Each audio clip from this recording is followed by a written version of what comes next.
my soul and all my spirit. Thank you, Honorable Pesaris. Very well. The leader of minority, the whip of minority whip. Thank you, Mr. Speaker, for giving me an opportunity to contribute to this motion. And if I may continue with where the Deputy Speaker stopped at. First, I want to thank Honorable Esther Passaris for bringing this motion, Mr. Speaker. It's very important because this is the place that we need to decide and come up with proposals on how to govern ourselves, Mr. Speaker. Mr. Speaker, we cannot make killing of women a normal issue. It's unacceptable, Madam Speaker. And I want to tell you that any man who kills a woman is a weak man. He's a useless man. He's not worth being called a man, Mr. Speaker. That is the truth of the matter. Because, Mr. Speaker, and even to make it worse, you are killing a woman who has trusted you, who has loves you, a woman who has shown faith in you. Then you dupe her, you take her to an Airbnb, then you kill her there, Mr. Speaker. That is an animal, that's not a man. We must describe those ones as animals, not men, Mr. Speaker. Mr. Speaker, I'm shocked that in 2024 we are speaking about this matter. Because I have not yet recovered from what happened in my county one time, Mr. Speaker, where a lady called Sharon, who is expectant, who is almost at the delivery point, Mr. Speaker, was killed by people in a forest. Instead of allowing her to deliver the baby in a matter of weeks, I think, or days, and she was killed. The child inside her was killed. I have never recovered from that shock. And Mr. Speaker, now it is becoming a norm. Mr. Speaker, if this matter is not arrested, and the people who do that kind of heinous act don't face serious consequences, Mr. Speaker, it will be taken as business as usual. Mr. Speaker, there is no life without women in this world. There is no human being who is walking in this world who has not come through a woman, Mr. Speaker. We are all here courtesy of women. We are in this world courtesy of women. If there are no women, there is no life, there is no life, Mr. Speaker.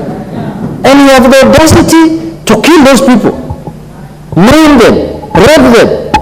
Mr. Speaker, unless we come together as leaders and as people and eradicate that matter, Mr. Speaker, I don't think we are going to reach far as a country.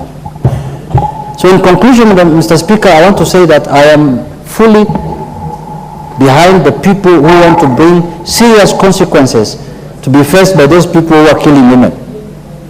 Why should you kill a woman? Why? What makes you kill a woman? Unless you have lost your head, unless you are a mad person. And you know, it's not even nowadays, it's not even about guys. I have seen old women being killed.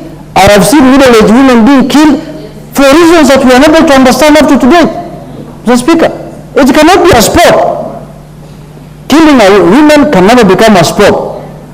It must have consequences because those are human souls that we are losing every day. So, Mr. Speaker, in conclusion, I want to say that I remember there was legislation that was made in this House relating with gender violence. I don't know why they are not being more harsher than this, Mr. Speaker. We need to come up with a legislation that says if you kill a woman, you should be killed. If you kill a man, you should pay just 100 camels. Yeah, that's all. That's enough for a man. But if you kill a woman, because a woman is a factory, a woman is the one who produces men. Now we are killing the people who are supposed to bring life to us. If you kill a woman, Mr. Speaker, you must be killed also. Or you must face the death penalty. That should be the minimum that you should face. With those few remarks, Mr. Speaker, I again thank Madam Honorable Passaris. She could not bring this motion a better day than today when we are celebrating Valentine. Sure. It's the best day to discuss this matter, Mr. Speaker, because many women have lost their lives through love. People they have trusted, people they have, developed relationship with. So, Mr. Speaker, the House must rise to the occasion, and the institutions that are mandated to take action like the police, the DCI, must do everything possible to make sure that any man who hurts a woman, not only killing, who hurts a woman, must face the full force of the law, Mr. Speaker. Killing now. Any man who hurts a woman, Mr. Speaker, I'm going to support that legislation, that he should be. Some of us, let me not say mine, because I know how I treat women. I treat them very well. So they should follow my example. Hey, you guys. Thank you. As I give Honorable Lachi, let me indicate that the screen is full of people who are not in the house. And please, our clerks, clear the lists.